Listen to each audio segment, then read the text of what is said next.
मुझ जैसे छोटे से कार्यकर्ता को इस भानु प्रतापपुर विधानसभा का प्रत्याशी बनाया है। और हमारे पास इस चुनावी मैदान में जाने के लिए अनेक मुद्दाएं हैं जी। कांग्रेस की सरकार इस छत्तीसगढ़ में आई है, 4 वर्ष हो गया है। इनके चुनावी घोषणा में 36 वादा किया था, 36 वादा में से कोई भी घोषणा ऐसा पूरा नहीं किया। अनेक मुद्दाएं हैं जी चुनाव में जाने के लिए। अभी 27% आरक्षण इसके चुनावी मुद्दा में था। यहाँ पिछड़ा वर्ग को 27% आरक्षण देने की बात कही थी, आज 4 वर्ष हो गया, पूरा नहीं हुआ।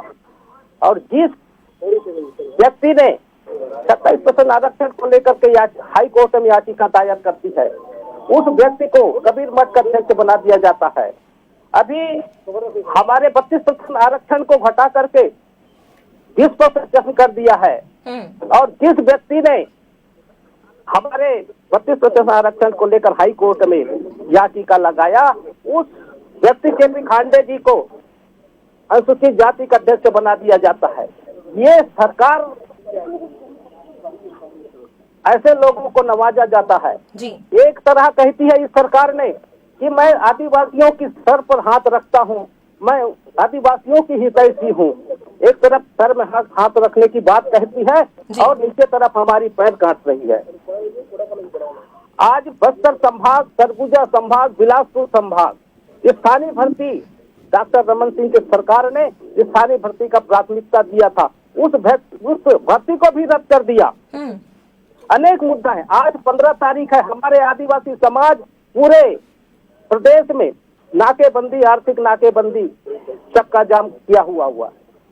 ये सरकार के खिलाफ जो निराशाजनक जो माहौल बना हुआ है, निश्चित इस भानु प्रतापपुर की जनता जनार्दन अवसर ढूंढ रही है और अवसर आ गई है। निश्चित ही इस भानु प्रतापपुर के विधानसभा में हमारी जनता जनार्दन उस अवसर को निश्चित ही इस कांग्रेस पार्टी को मजा चखाएगी।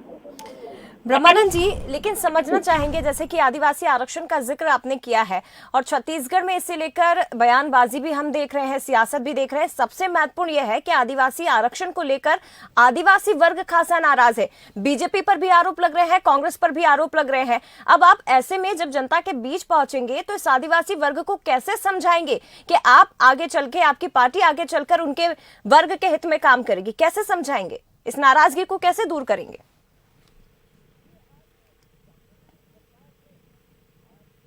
हमारे आदिवासी भाइयों को जिस तरह से चला जा रहा है, यहाँ की जनता जनार्दन में जिस तरह से माहौल बनी है कि इस सरकार ने हमारा 12% घटा दिया, हमारी अधिकार को, हक को छीन लिया। 5वीं अनुसूचित क्षेत्र है, 5वीं अनुसूचित क्षेत्र का जो हमारे लाभ मिलता था, इस सरकार ने छीन लिया। ये हमारी आदिवासी भाई बहनों में जो मनसा बनी हुई है। जी ब्रह्मानंद जी, अगर अभी तक के उपचुनाव की हम बात करें, छत्तीसगढ़ में जितने भी उपचुनाव हुए हैं, चाहे आप दंतेवाड़ा की बात करें, चित्रकूट, मरवाही, खेरागढ़, यहाँ पर कांग्रेस की ही जीत हुई और अमूमन ये कहा जाता है कि जिसकी सरकार बनती है उपचुनाव में उसी पार्टी की जीत होती है। तो ये जो उपचुनाव अब होने जा रहा है भानु प्रतापपुर में, इससे आप कैसे देखते हैं? कितना आप मानते हैं कि यहाँ पर इस बार ये जो पैटर्न है इसमें बदलाव हमें देखने को मिलेगा और बीजेपी की जीत होगी या आपकी जीत होगी? हाँ, निश्चित ही कि मैं पहले भी बताया कि भाई ये 4 साल में कांग्रेस की सरकार ने जो वादा किया था वो वादा पूरा नहीं किया। लेकिन पिछले में हमारी 4 उपचुनाव हुआ है, उसमें सरकार ने जीत लिया। और अभी भानु प्रतापपुर की उपचुनाव बाकी है और उपचुनाव होनी है 5 दिसंबर को। जिस तरह का यहाँ माहौल बनी हुई है, जिस तरह से हमारी आदिवासी समाज निराश है, जिस तरह से हमारे पिछड़े वर्ग भाई नाराज है, जिस तरह से यहाँ के अधिकारी कर्मचारी नाराज है, ये पहली अवसर है, पहली दिवाली होगा हमारे अधिकारी कर्मचारियों के लिए, पहली दिवाली होगा कि बगैर वेतन के त्योहार मनाए हैं निराशाजनक हमारे अधिकारी कर्मचारीगण। अनेक ऐसे मुद्दाएं हैं जिसमें सरकार के खिलाफ है और निश्चित ही इस बार हमारी जनता जनार्दन ने ठान लिया है और इस भानु प्रतापपुर विधानसभा में कमल छाप पर मुहर लगेगी और प्रचंड बहुमत से भारतीय जनता पार्टी विजय घोषित होगा। ब्रह्मानंद जी, बहुत अच्छी बात है। आपकी ओर से ये कहा जा रहा है कि इस बार बीजेपी ही जीतेगी, आपकी जीत होगी, लेकिन ये भी कई बार खबरें निकलकर सामने आई कि अंदर खाने कार्यकर्ता ही इस बात का विरोध कर रहे थे, आपके नाम के विरोध किए जा रहे थे। तो कार्यकर्ताओं को कैसे समझाई जाएंगे, क्योंकि चुनाव के लिए जो आपके नाम का ऐलान हुआ है उसके बाद कार्यकर्ताओं को साधना बहुत महत्वपूर्ण हो जाता है, सभी को साथ लेकर चलना होगा। तो कार्यकर्ताओं को कैसे समझाएंगे आप? जी जी जी, ये भारतीय जनता पार्टी और ये लोकतंत्र है। लोकतंत्र में सबको मांगने का अधिकार है नहीं? टिकट एक है, मांगने वाले हजार है, टिकट तो एक ही मिलेगा। और ये भारतीय जनता पार्टी है। भारतीय जनता पार्टी एक परिवार की तरह चलती है। यहाँ में कोई नाराज है कि हताश है कि निराश है, ऐसा कोई बात नहीं। भारतीय जनता पार्टी है, मांगते सके हैं, संगठन की तरह चलती है, परिवार की तरह चलती है। निश्चित ही हमारे भारतीय जनता पार्टी एक होकर के एक सूत्र में बंध के काम करेगी। जी, ब्रह्मानंद जी, एक सवाल और जो मैं समझना चाहूंगी आपसे, क्योंकि अभी तक जो चुनाव हुए हैं, अगर हम भानु प्रतापपुर की बात करें तो यहाँ पर पार्टी की ओर से दूसरे नेताओं पर भी भरोसा जताया गया। 2008 में आपको यहाँ से टिकट मिला था, आपने जीत भी दर्ज की, लेकिन उसके पहले और उसके बाद पार्टी की ओर से आप पर भरोसा नहीं जताया गया। अब इस सीट पर जब उपचुनाव हो रहे हैं तो आपका नाम सामने आया है, इसका क्या कारण मानते हैं आप?